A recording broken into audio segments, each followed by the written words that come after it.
Good morning to all students. इससे previous lecture के अंदर हमने जाना था एक्सक्रीशन इन ह्यूमन के बारे में।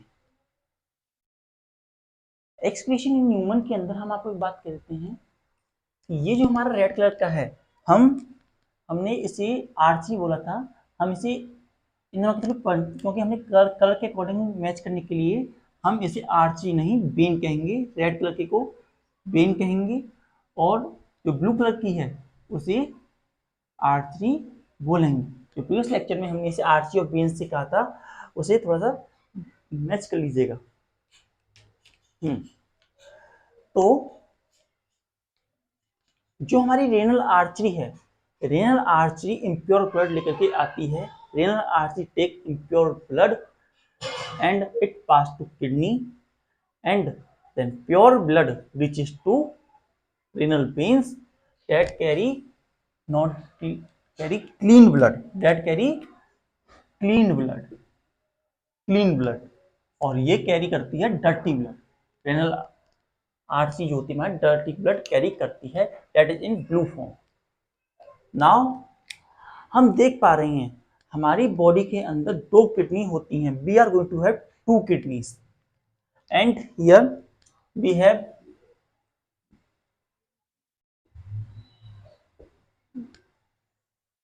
और ये दोनों किडनी ही हमारी रेस्पिरेटरी एक्सक्रीटरी सिस्टम के लिए रिस्पॉन्सिबल होती हैं। यहाँ पे ये जो है हमारी रेनल, आज हम इसको थोड़ा सा देखेंगे। रेनल वेन, ये हमारी रेनल वेन है एंड इधर हमारी रेनल वेन ये है, renal veins. Oh not renal veins, it's renal artery. Actually it is renal artery and renal artery, blue colour renal artery, renal artery. And जो red का part, ये वाली जो ये है जो हमारा, ये है रेनल वेन, रेनल वेन।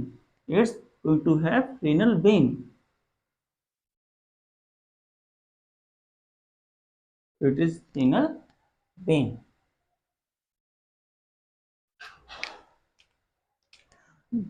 अब हम इन ये दो किडनी जो हैं, इन्हें किडनी को इंटीरियर पढ़ेंगे। हमने किडनी को के अंदर किस तरह का स्ट्रक्चर होता है उसे स्कैन करेंगे। नाउ जो स्मॉलेस्ट यूनिट होती है उसे हम बोलते हैं नेफ्रॉन।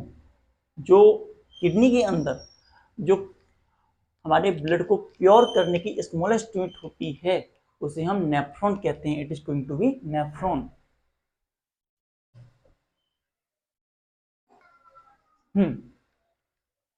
तो स्मॉलेस्ट यूनिट होती है, एक्सक्रीटरी यूनिट होती है हमारी बॉडी की, उसे हम नेफ्रॉन कहते हैं। तो स्मॉलेस्ट, और ये हमारा नेफ्रॉन का स्ट्रक्चर है। It is structure of nephron, it is going to be nephron, we are going to be have.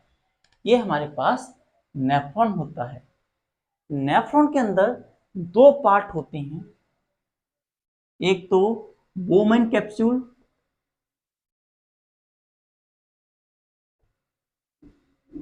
Bowman's capsule,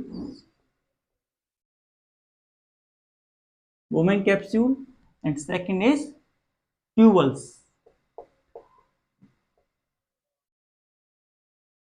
tubules.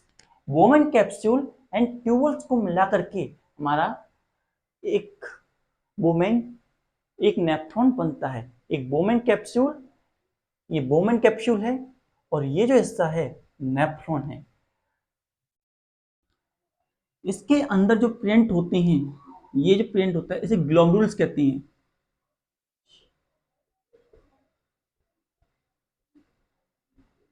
It is the glomerulus we are going to be have. ये जो हिस्सा हम देख रहे हैं, ये वाला पार्ट, इसे हम ग्लोमेरुल्स कहते हैं। These are the glomerulus that are going to be present within the nephrons. Now अब हम समझने की कोशिश करेंगे किस किस तरीके से इसमें काम होता है।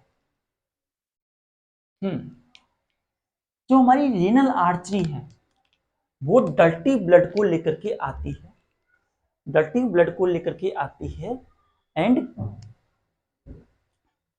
हमारे पास जो एक्स नेफ्रॉन्स है उसकी सबसे टॉप पार्ट पे डेट इज बोमेन कैप्सूल के पास ले जाती है। जो हमारा नेफ्रॉन है बोमेन कैप्सूल उसके पार्ट के अंदर जो कि पार्ट है बोमेन कैप्सूल के अंदर बहुत सारे ग्लैमरुल्स प्रेजेंट होते हैं। There are many of glomerulus are going to present within it. बहुत सारे ग्लैमरुल्स प्रेजेंट होते हैं और जब डर्टी ब्लड इसमें से आता है तो ये स्मॉल मॉलिक्यूल और स्मॉल एंड सॉल्युबल मॉलिक्यूल्स को अपने अंदर से पास आउट होने देता है, जैसे amino acid, proteins and many of the things. इन सबको ये अपने अंदर से पास आउट हो जाने देता है।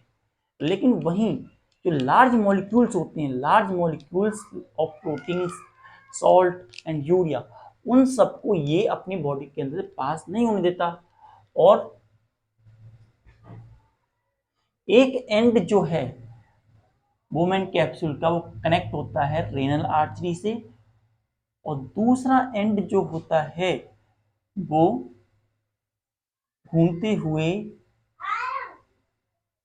कनेक्ट होते हुए यहां से देख रहे हैं ट्यूबवेल्स के चारों तरफ राउंड करते हुए सेकंड एंड जो है बोमेन कैप्सूल का वो राउंड करते हुए हमारी रेनल वेन्स में चला जाता है। तो क्या होता है, जो ये बोमेन कैप्सूल है इसके अंदर ग्रानुल्स हैं, ये जो स्मॉल मॉलिक्यूल्स होते हैं उन्हें तो अपने अंदर से पास आउट होने देते हैं। ये जो ग्रानुल्स हैं अपने अंदर से तो पास आउट होने देते हैं और बाकी का जो सॉलिड होता है उससे ये ट्यूबवेल ये जो होते हैं पास नहीं होने देते। उसके बाद में ये जो है ट्यूबवेल्स, जो वेस्ट प्रोडक्ट होते हैं वो ट्यूबवेल्स के अंदर चले जाते हैं और जो ब्लड प्योर हो गया वो यहाँ से होते ग्लोमेरुल से इस ये जो हमारी नस दे रखी इसमें होता हुआ आता है और ये जो नस है, ये पार्ट देख रहे हैं, ये रोटेट या इस तरीके से इस हमारे ट्यूबवेल्स जो हमारा नेफ्रॉन है उसको ट्यूबवेल के चारों तरफ रोटेशन लगाती हुई आती है। जैसे हमारा नेफ्रॉन, ये हमारा नेफ्रॉन है, इसका ट्यूबवेल से ट्यूबवेल के चारों तरफ यहाँ पर अब जो रोटेट करती हुई आती है। असल में ये रोटेट करती हुई इसलिए आती है ताकि अगर कुछ और सब्सटेंस भी बचे हों तो यहाँ पर उसका अब्जॉर्प्शन हो जाए। If there are some substance that is going to present, it get reabsorbed and जो भी substance and again mix into blood और उसे दोबारा से ब्लड के अंदर मिला दिया जाए।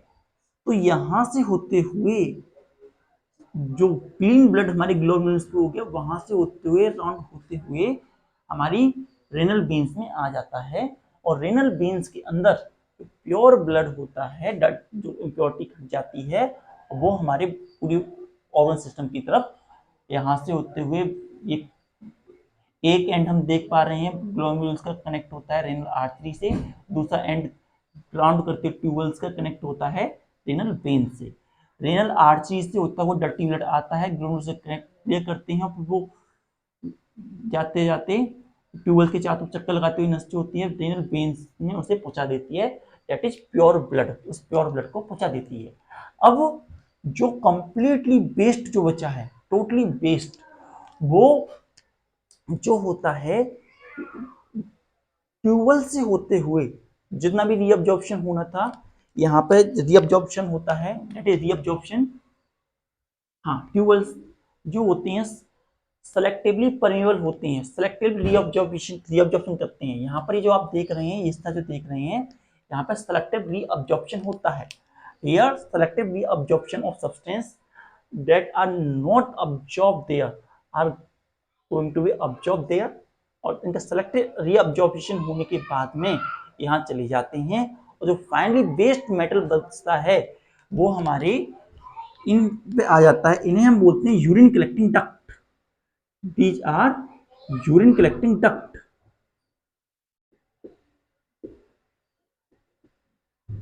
Urine collecting duct. और यूरिन कलेक्टिंग डक्ट, ये एक नेफ्रॉन हमने दिखाया, एक नेफ्रॉन दिखाया हमने, लेकिन ऐसे कई सारे नेफ्रॉन्स जो होते हैं वो प्रेजेंट करते हैं, they are going to be present. इतने कई सारे नेफ्रॉन्स हमारे उसके अंदर प्रेजेंट रहते हैं, और ये सारे नेफ्रॉन, वो क्या बोले, ये सारे यूरिन कलेक्टिंग डक्ट जो होते हैं, सारे का सारे यूरिन को मिलकर के यूरेटर में पास आउट कर देते हैं। It is the ureter we are going to be have. It is the ureter. It is, these are urine collecting duct. Urine collecting duct, and it is ureter. It is the ureter we are going to be have. तो इस तरीके से हमारी body के अंदर kidney work करती है। तो एक बार दोबारा से समझते हैं क्या होता है इसके अंदर। जो रीनल आर्टरी होती हैं वो कैरी करती हैं डर्टी ब्लड को, और डर्टी ब्लड जो होता है वो जाता है नेफ्रॉन्स के पास। One end of artery is going to be connected with Bowman capsule, और वोमन कैप्सूल के अंदर प्रेजेंट होते हैं ग्लैमरुल्स। ग्लैमरुल्स जो होते हैं वो लार्ज मॉलिक्यूल्स को पास आउट नहीं होने देते, और जो स्मॉल मॉलिक्यूल्स होते हैं उनको पास आउट हो जाने देते हैं, और इस तरीके से जो बचा हुआ सब्सटेंस होता है वो बोमन कैप्सूल के अंदर पेंट रह जाता है। इसके बाद जो डर्ट होता है वो ट्यूबल्स के अंदर पास आउट हो जाता है, और ट्यूबल्स के अंदर पास होने के बाद यहाँ पर फंक्शन होता है उसका, अगेन रीअब्जॉर्प्शन होता है, again reabsorption of that substance is to take place, and उसके बाद जो सब्सटेंस वेस्ट हो जाता है वो यूरिन कलेक्टिंग डक्ट में आ जाता है, और यूरिन कलेक्टिंग डक्ट में आने के बाद वो सारा सब्सटेंस यूरेटर में चला जाता है। यूरेटर से हमारी प्रोसेस जो होती है वो ब्लैडर में जाता है, और ब्लैडर से यूरेटर में, और सारी प्रोसेस चलती रहती हैं। Note down. तो लिखना शुरू करते हैं। जो हमने अब तक समझा उसके लिए स्टेप 1 लिखते हैं। स्टेप 1 फंक्शन ऑफ, हाँ, smallest excretory unit, smallest excretory unit of kidney is nephron। Smallest excretory unit जो होती है वो नेफ्रॉन होती है किडनी की।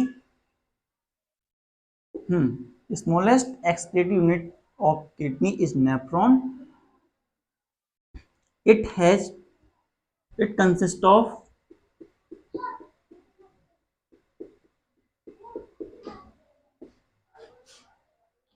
Bowman capsule and tubules।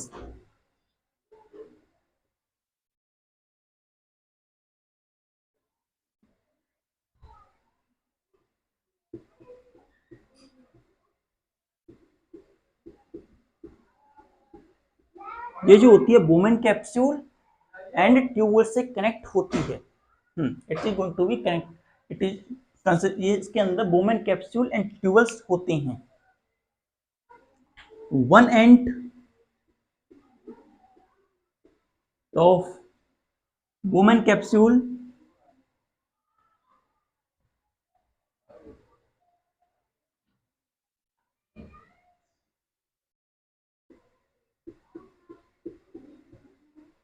is connected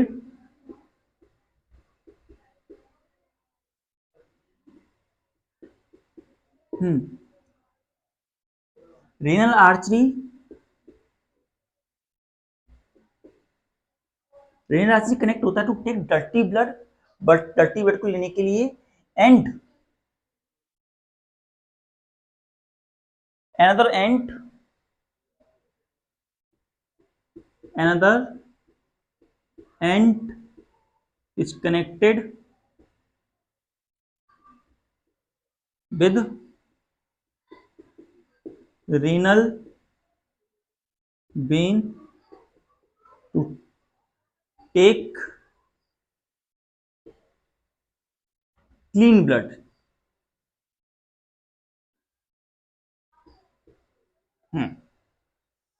तो जो स्मॉलेस्ट एक्टिविटी यूनिट होती है उस किडनी के अंदर वो नेफ्रॉन होती है।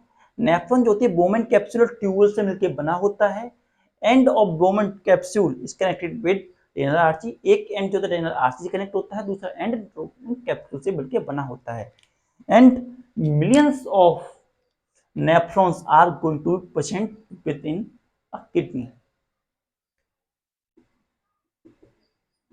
Millions of nephrons are present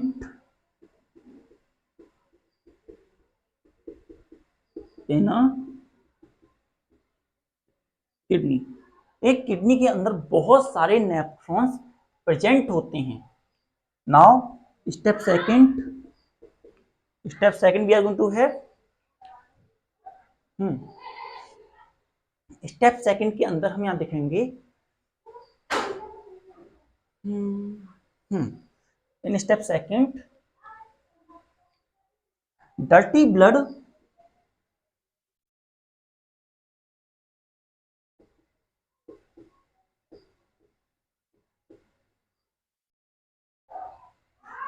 reaches to kidney through renal artery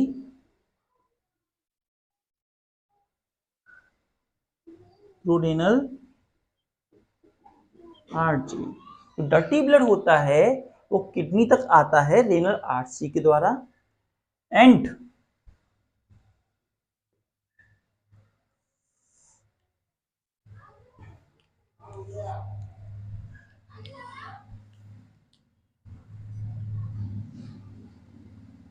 cleaned by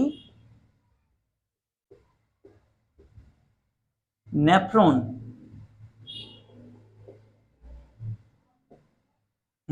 तो डर्टी ब्लड होता है वो किडनी तक आता है रेनल आर्टरी के द्वारा और नेफ्रॉन्स के द्वारा उसे क्लीन किया जाता है।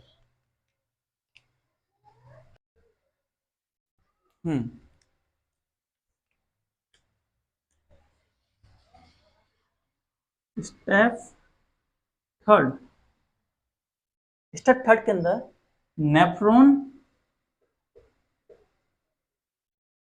इज मेड ऑफ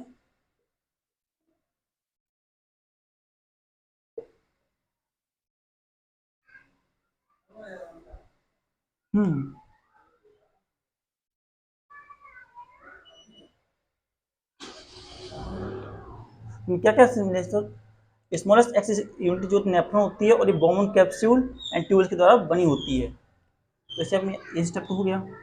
हाँ, तो इसके बाद अब नेक्स्ट क्या होगा? Next step 3 Bowman capsule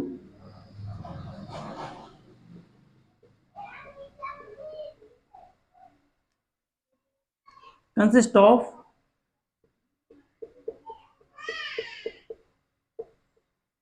bundle of blood capillaries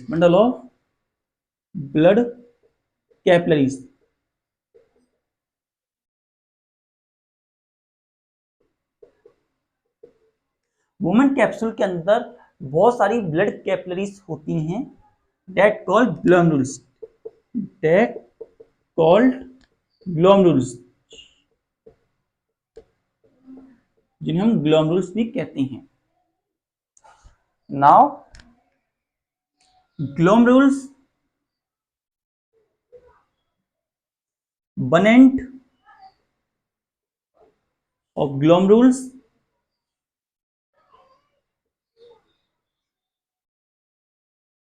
is connected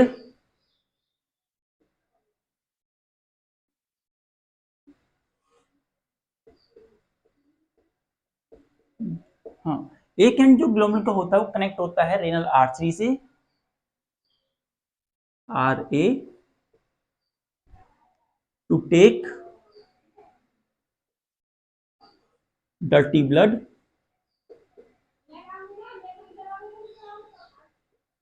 and another with RB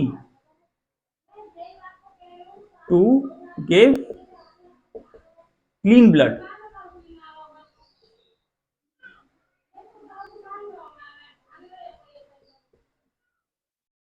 clean blood को देने के लिए।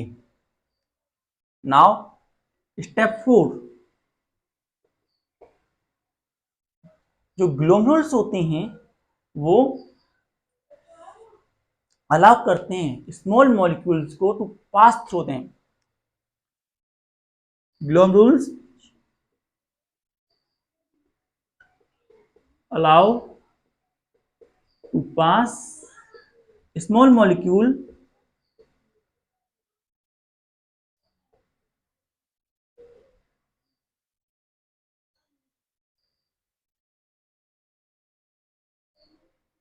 of substance through them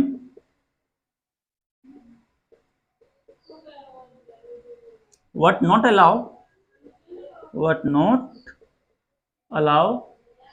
large molecules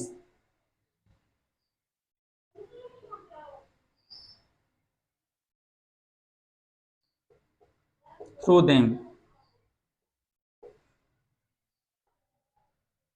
तो ग्लोमेरुल्स होते हैं वो small molecules like protein, amino acid and salt, small amount of salt and water, ये सबको वो और साथ साथ ब्लड को भी, इन सबको अपने अंदर से पास आउट करा देते हैं। लेकिन लार्ज मॉलिक्यूल जैसे यूरिया, एक्सिस सॉल्ट और इन सबको अपने अंदर से पास नहीं होने देते। And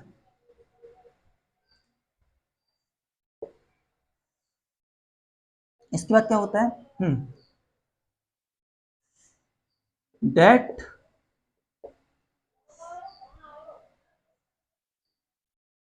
substance passes to tubes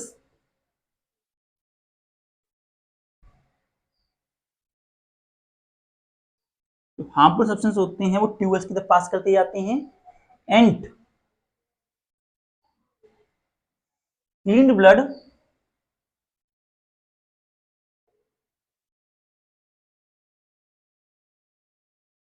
जो क्लीन ब्लड होता है यहां से ही पास आउट हो जाता है रेनल आर्टरीज, रेनल वेन्स के लिए। Clean blood passes to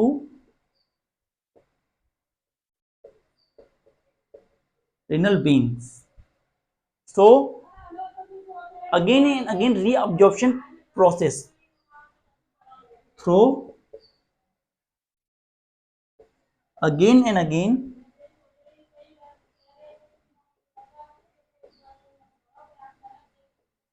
reabsorption process।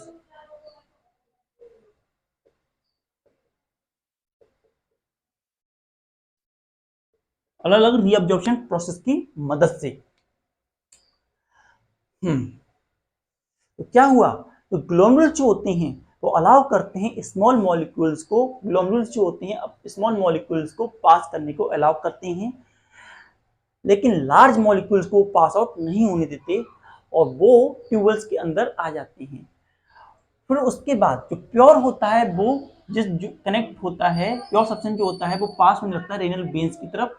और अगर ट्यूबवेल्स के चारों तरफ रोटेशन करते हुए, क्योंकि अगर कुछ रीअब्जॉर्प्शन करना हो, हाँ again and again reabsorption process लगातार यहाँ पे होती रहती है। इस पूरे सिस्टम में हम यहाँ जो देख रहे हैं रीअब्जॉर्प्शन होता है। हाँ reabsorption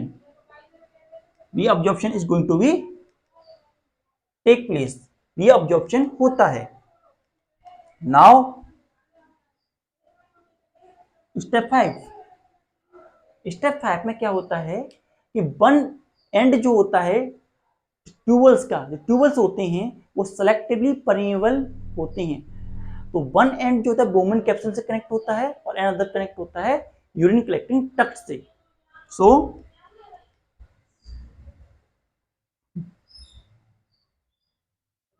ट्यूबल्स, इसमें हमारा काम आता है ट्यूबल्स का। ट्यूबल्स आर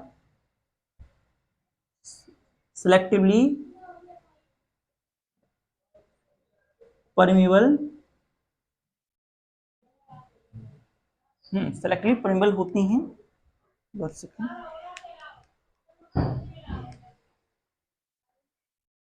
तो ट्यूबवेल जो सेलेक्टिवली परमेबल होती हैं and one end connected with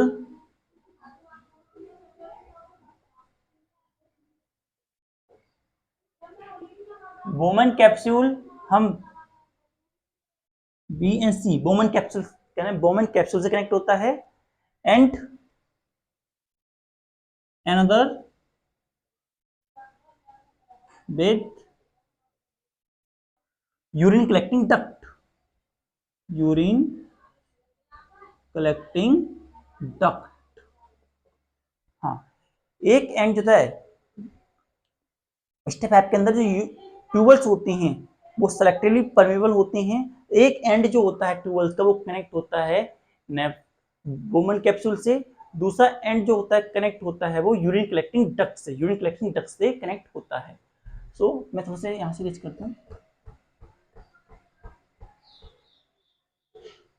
बस यहाँ लिख देते हैं। हाँ, अब क्या होता है यहाँ पे,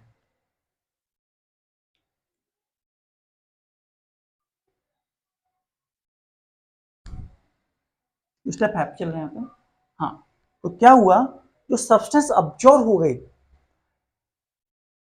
ट्यूबल्स में आने के बाद, waste substance, waste substance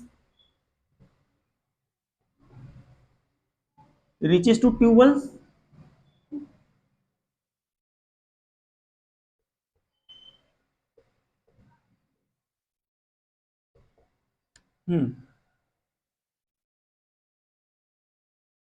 with some useful substance।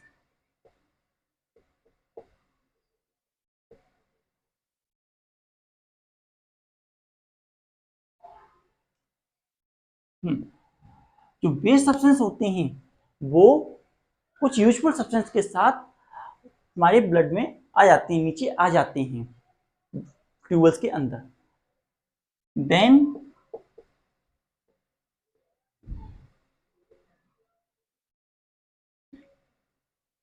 Useful substance, then the substance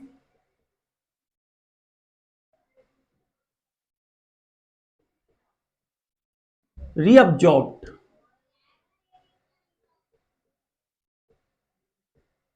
and reaches to blood, reaches to blood। what waste substance, waste substance not reabsorbed, तो वेस्ट सब्सटेंस जो होते हैं, यूरिया हुआ, अलग सब्सटेंस हुए, वो reabsorb नहीं होते हैं and they passes to urine collecting duct,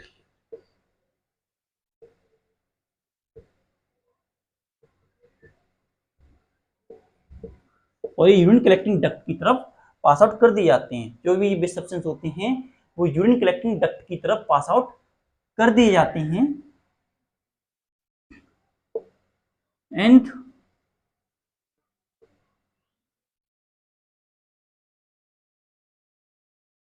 that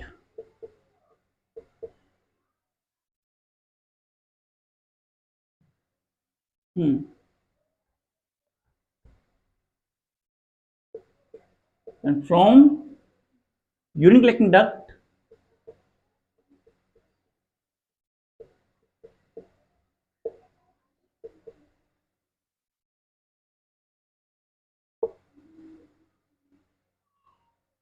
urine हमसे यूरिन जो वेस्ट प्रोडक्ट जो बचता है वो यूरिन ही होती है। यूरिन रीचेस टू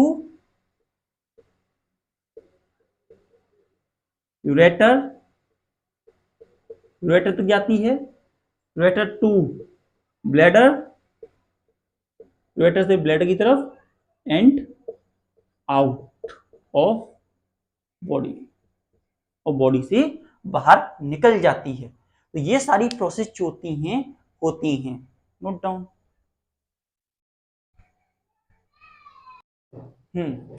तो एक बार फिर से हम सारी प्रोसेस को समराइज करने की कोशिश करेंगे जो हम प्रीवियस वीडियो में बताई थी और अब हमने समझी थी। सारी प्रोसेस को हम समझाएंगे। जो एक्सक्रीटरी सिस्टम होता है ह्यूमंस के अंदर, वो जो होता है सिंपल मैनर में प्रोसेस होती है to remove a waste product in form of urine. Urine की फॉर्म में जो वेस्ट प्रोडक्ट होता है उसे हमारी बॉडी से रिमूव करने की process he excretion in human कहलाती है।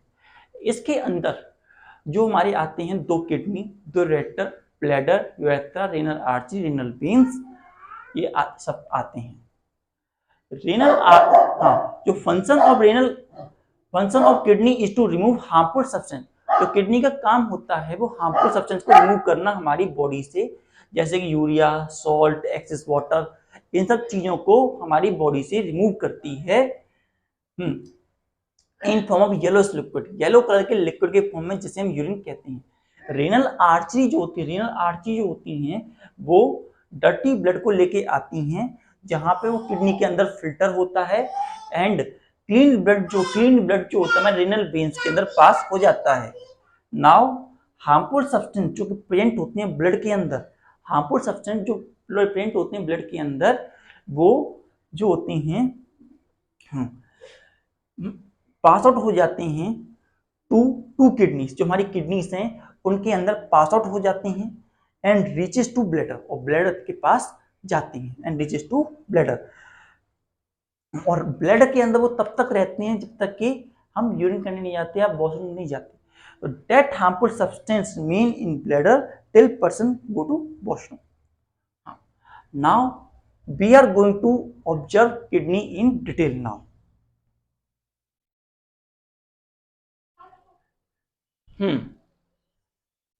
तो जो किडनी होती है, स्मॉलेस्ट एक्सक्रीटरी जो होती है, smallest excretory unit of kidney is nephron. जो नेफ्रॉन होती है वो किडनी की सबसे छोटी यूनिट होती है and it consist of Bowman capsule and tubules. इसके अंदर Bowman capsule and tubules present होते हैं। It consist of Bowman capsule tubule. हाँ, एक एंड जो होता है बोमेन कैप्सूल का वो कनेक्ट होता है रेनल आर्टरी से, और दूसरा एंड जो होता है कनेक्ट होता है रेनल वेन से। जो रेनल आर्टरी होती हैं वो डर्टी ब्लड लेकर के आती हैं एंड रेनल वेन जो होती हैं वो क्लीन ब्लड लेकर के जाती हैं। जो एक किडनी के अंदर मिलियंस ऑफ नेफ्रॉन प्रेजेंट होते हैं। जो डर्टी ब्लड होता है वो reaches to kidney through renal artery, renal artery के द्वारा डर्टी ब्लड रीच करता है एंड क्लीन बाय नेफ्रॉन, और नेफ्रॉन के द्वारा क्लीन किया जाता है। स्टेप 3 के अंदर जो Bowman capsule consist of bundle of blood capillaries that are called glomerulus. जो बंडल ऑफ ब्लड कैपिलरीज होते हैं, ये जो हमें दिख रहे हैं, ये इन्हें हम ग्लोमेरुल्स कहते हैं। एंड वन एंड ऑफ ग्लोमेरुल्स जो होता है, जो ग्लोमेरुल से ही कनेक्ट रहता है renal veins and renal arteries. जो ग्लोमेरुल्स होती हैं वो स्मॉल मॉलिक्यूल्स को अपने अंदर से पास आउट कर देती हैं। They allow small molecule to pass through them. वहीं जो लार्ज मॉलिक्यूल्स होते हैं वो पास आउट नहीं हो पाते, तो इसीलिए वो हमारे ट्यूबल्स में चले जाते हैं। और ट्यूबल्स के अंदर अगेन एंड अगेन रीअब्जॉर्प्शन होता है, again and again reabsorption of the substance that are not going to be absorbed at the point of glomerulus is going to be reabsorbed, और उसे रीअब्जॉर्ब करके उसे क्लीन करने के बाद में उसे पास कर दिया जाता है to renal veins and tubules. हमने जैसा बोला tubules are the selectively permeable, tubule जो होते हैं सेलेक्टिवली परमेबल होती हैं। इनका एक एंड जो होता है बोमेन कैप्सूल से कनेक्ट होता है, दूसरा एंड जो होता है यूरिन कलेक्टिंग डक्ट से कनेक्ट होता है। तो बेस सब्सटेंस रीचेस टू ट्यूबल, जब बेस सब्सटेंस ट्यूबल्स के पास रीच करता है, उसके पास कुछ यूजफुल सब्सटेंस भी हो सकते हैं ऐसी कंडीशन में। देन दिस सब्सटेंस रीअब्जॉर्ब, ऐसी कंडीशन में वो सब्सटेंस को रीअब्जॉर्ब करता है। Reabsorption of substance are going to be take place here. यहाँ पर रीअब्जॉर्प्शन कुछ इस तरीके से, यहाँ से गया, यहाँ से यूं, इस तरीके से रीअब्जॉर्प्शन देखने को मिलता है। रीअब्जॉर्प्शन एट दैट पॉइंट हमें देखने को मिलता है, और जितना भी रीअब्जॉर्प्शन होता है वो यहाँ पर हो जाता है। अब ऐसा सब्सटेंस जो कि रीअब्जॉर्ब नहीं हो सकता, जिसे हम रीअब्जॉर्ब नहीं कर सकते, वो यहाँ से ट्यूबवेल से होते हुए यूरिन कलेक्टिंग डक्ट में आ जाता है, और यूरिन कलेक्टिंग डक्ट जो होती है पूरी बॉडी से यूरिन को कलेक्ट करके हमारे यूरेटर में पास कर देती है, और यूरेटर से होते हुए ये ब्लैडर में आता है, और ब्लैडर से यूरेथ्रा में आ जाता है। In this manner total excretory system is going to be take place. Now it is a case when for normal person, जो नॉर्मल पर्सन होता है उसके लिए ये सारी फंक्शन वर्क करते हैं। लेकिन क्या हो कि अगर किसी पर्सन की किडनी खराब हो जाए तो ऐसी कंडीशन में क्या होगा? In that condition what will happen? ऐसी कंडीशन में जो हमारी किडनी का मेन फंक्शन समझना होगा, किडनी क्या करती है? किडनी हमारी ब्लड में से इम्प्योरिटी को हटाती है। अगर हमारी किडनी वर्क नहीं करेगी तो ऐसी कंडीशन में हमारी बॉडी के अंदर सॉल्ट एंड यूरिया का जो एक्सेशन है वो बढ़ता चला जाएगा, जो कि हमारी बॉडी के लिए हार्मफुल रहेगा, और इसीलिए हमें कई तरीके की प्रॉब्लम आ सकती हैं। We are going to face many types of problem. तो इसीलिए अगर हमारी जब किडनी खराब हो जाती है तो ऐसी कंडीशन में हमें एक मशीन दी जाती है, इसे बोलते हैं डायलिसिस।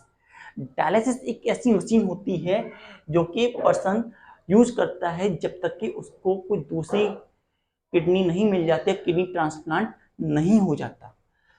किडनी की मदद से हमारे कंटिन्यूस क्लीननेस होती रहती है, उसके अंदर भी यही सारी प्रोसेस चलती हैं डायलिसिस के अंदर भी, जो हमारी किडनी नेचर फॉर्म में करती है। वो सारी बातें हमारी यहाँ पे खत्म होती हैं। Note down.